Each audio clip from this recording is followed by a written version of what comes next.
The crystal chandeliers of the luxury ballroom caught the light perfectly, casting a warm, deceptive glow over 200 elite wedding guests. I stood beside my new husband, Liam, smiling as my younger sister, Chloe, stepped up to the microphone to deliver her Maid of Honor speech. But the second she cleared her throat, the fake warmth vanished from her eyes. "Clara thinks she's finally won the perfect life," Chloe announced, her voice echoing coldly through the sound system. "But she doesn't want any of you to know how she actually funded this wedding, or the disgusting crime she committed to steal Liam from me." The room went dead silent. The public execution of my reputation had just begun. As the whispers began to ripple through the pews of tables, I looked at my sister's triumphant face. Chloe had spent her entire life trying to upstage me, to take everything I worked for, but this was her masterpiece. She truly believed that by fabricating a lie on my wedding day, she would ruin my social standing and break my marriage before it even started. What she didn't know was that I had spent the last 48 hours discovering the absolute dark truth about her financial dealings. She brought a knife to a battlefield where I held the codes to her entire destruction. To understand why my own flesh and blood would try to destroy me at the altar, you have to understand who Chloe really is. For the last 5 years, I ran a highly successful boutique interior design firm. Chloe, refusing to get a real job, begged our parents to force me to hire her as my primary financial manager. Out of family obligation, I gave her access to my corporate accounts, my digital signatures, and my trust infrastructure. I thought I was protecting my little sister.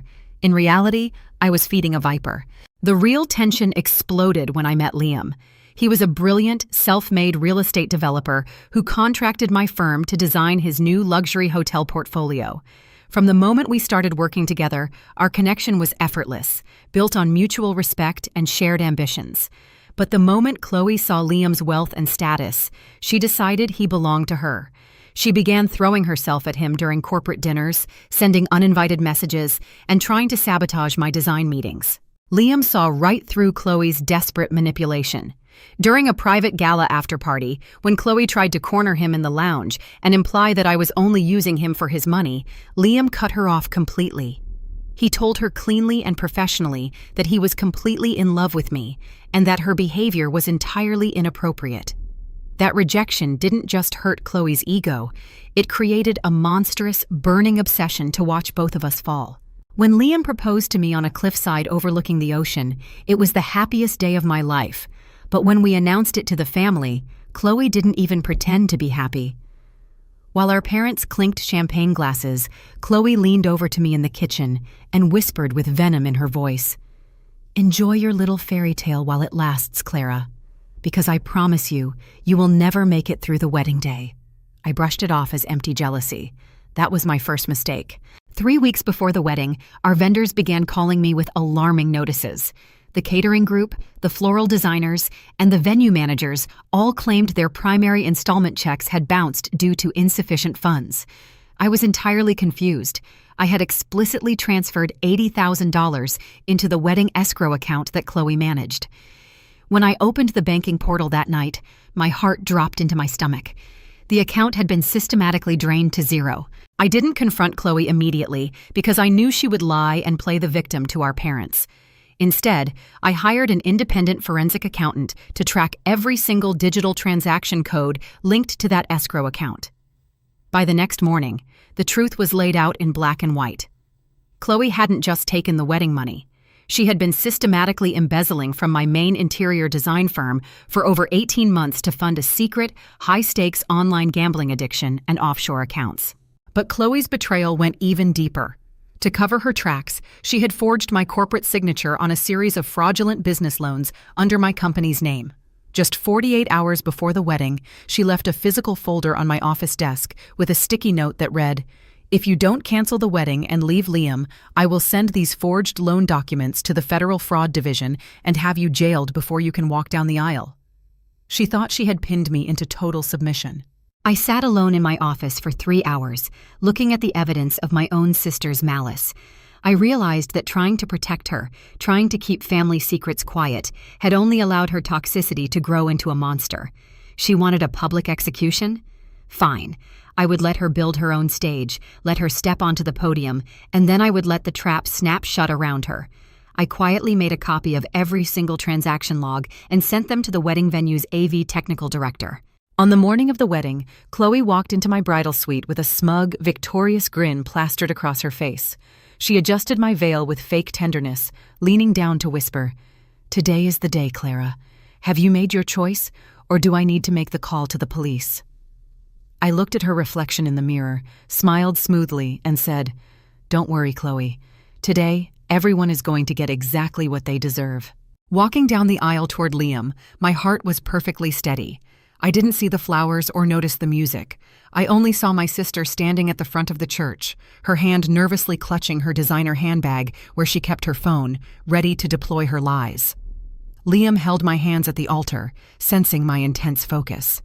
The ceremony went flawlessly, but the real event wasn't the vows. It was the reception dinner. And that brings us back to the reception ballroom. Chloe stood at the microphone, her voice dripping with artificial pity as she targeted me in front of Liam's wealthy business partners. "Clara has been embezzling millions from her own design clients to fund this lavish lifestyle," Chloe lied smoothly, pointing her finger directly at me. "I have the corporate loan documents right here to prove she is a fraud. Liam, you are marrying a criminal." Our parents rushed forward, trying to grab the microphone from Chloe, but I calmly stood up from my seat, raised my hand, and signaled them to stop. I walked slowly over to the center of the ballroom floorboards. The room went so quiet you could hear the hum of the air conditioning. I looked at Chloe, whose eyes widened slightly when she saw that I wasn't crying, shaking, or begging her to stop.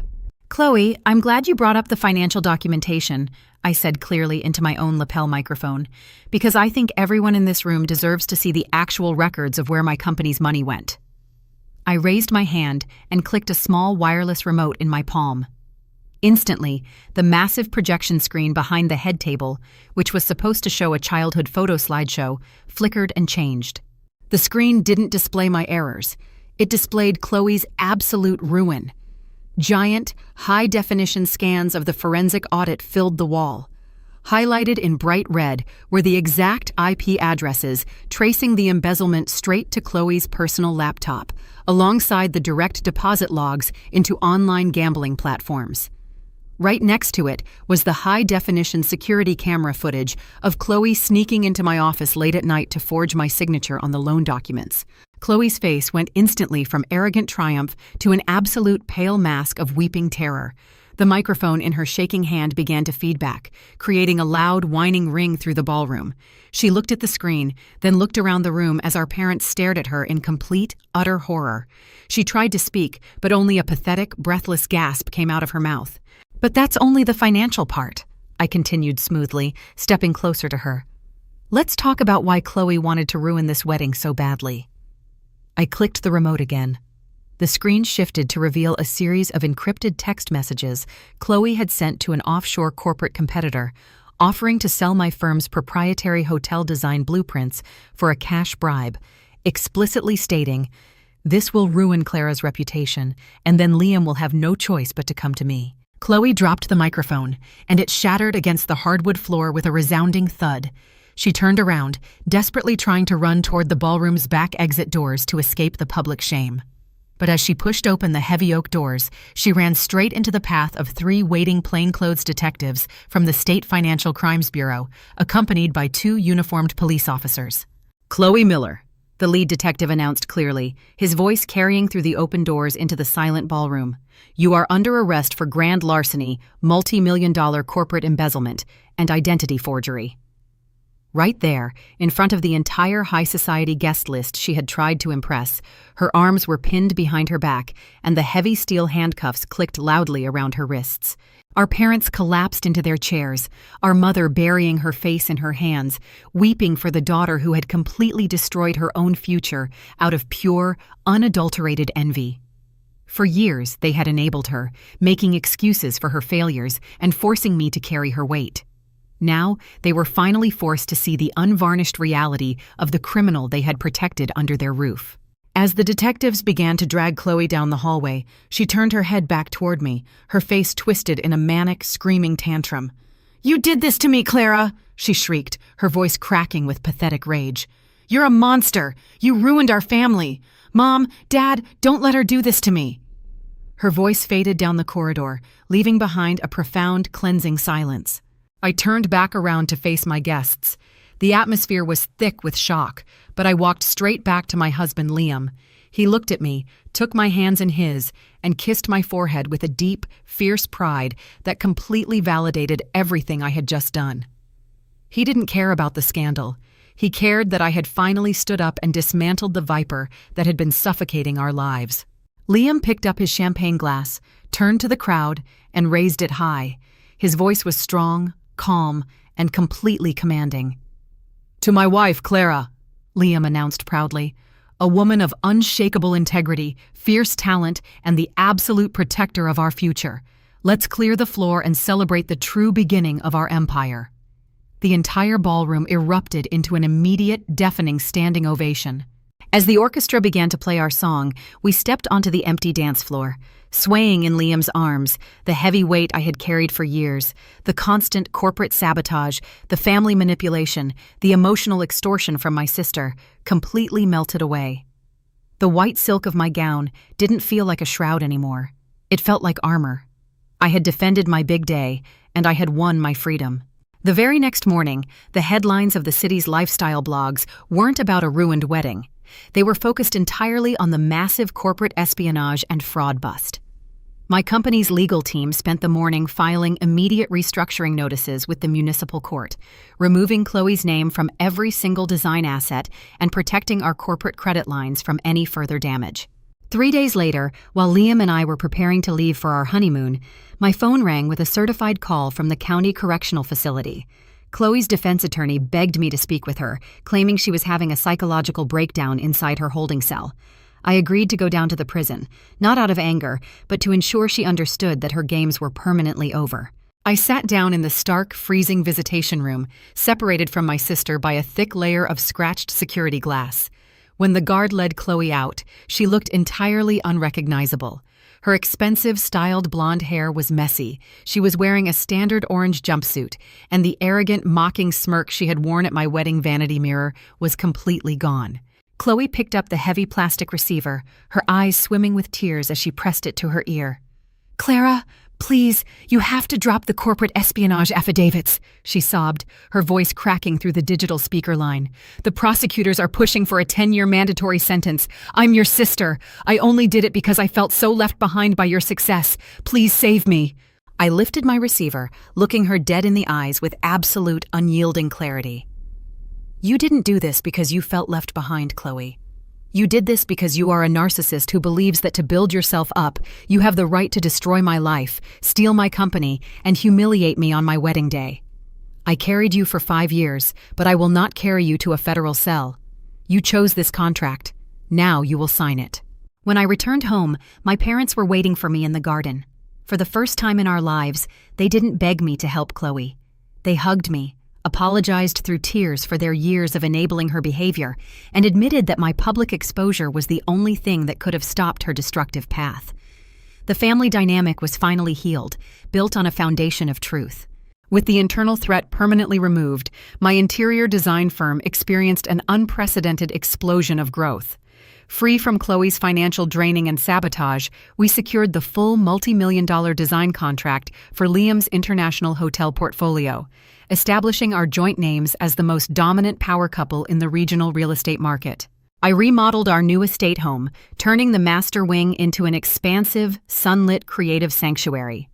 No longer looking over my shoulder or worrying about hidden transactions, every room I designed was filled with light, authentic textures, and a profound sense of absolute, unshakable independence. My home was finally a reflection of my inner peace. I placed my original architectural compass and drafting tools in a glass display case inside our corporate lobby. My grandfather always told me that in architecture, if your primary measurements are fraudulent, the entire structure will eventually collapse under its own weight. Chloe tried to build her life on shortcuts, theft, and envy, but integrity is the only material that can survive a storm. Liam and I launched a local community mentorship foundation, providing full scholarships and business funding for young, independent women trying to build their own corporate design firms without family backing. Standing on that stage, surrounded by genuine, honest, and hardworking individuals, I realized what real wealth actually meant. It wasn't about status, it was about empowerment. Sometimes, I look back at that agonizing second my sister stood at that wedding microphone, preparing to humiliate me in front of everyone I loved. I realize now that her betrayal wasn't the ruin of my big day. It was the ultimate catalyst for my freedom. If she hadn't tried to execute me publicly, I might have spent the rest of my life letting a viper bleed my company dry in secret. Our modern world is full of toxic, entitled individuals, even within our own bloodlines, who believe that because they share your last name, they have the right to steal your hard work, manipulate your relationships, and sabotage your happiest moments out of pure, deep-seated jealousy. They wear fake smiles at your table while digging a grave for your career behind your back. But this intense family battlefield taught me that truth, backed by absolute documentation and unyielding self-respect, will always be an impenetrable shield. A narcissist relies on your silence, your fear of a public scandal, and your desire to keep family secrets quiet to maintain their power. The moment you step into the light and expose the receipts, their elaborate castle of lies crumbles into absolute dust. Chloe tried to turn my wedding gown into a symbol of public shame, but because I stood firmly on my own talent and kept the digital records of her crimes, that gown became the monument of her total exposure. Never let anyone, even your own flesh and blood, use emotional blackmail to make you small or force you to sacrifice the empire you were born to build.